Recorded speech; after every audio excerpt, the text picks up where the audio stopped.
بسم اللہ الرحمن الرحیم۔ السلام علیکم ناظرین، علاقائی خبروں کے ساتھ میں ہوں علی حسن صابری اور آپ دیکھ رہے ہیں نوائے نیشن۔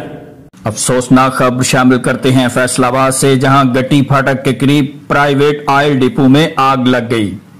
آگ لگنے کی وجہ شارٹ سرکٹ بتائی جاتی ہے۔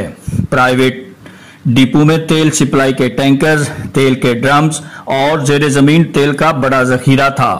عینی شاہدین کے مطابق بجلی کے شارٹ سرکٹ سے شعلہ تیل کے ذخیرے پر گرا، جس سے آگ لگ گئی۔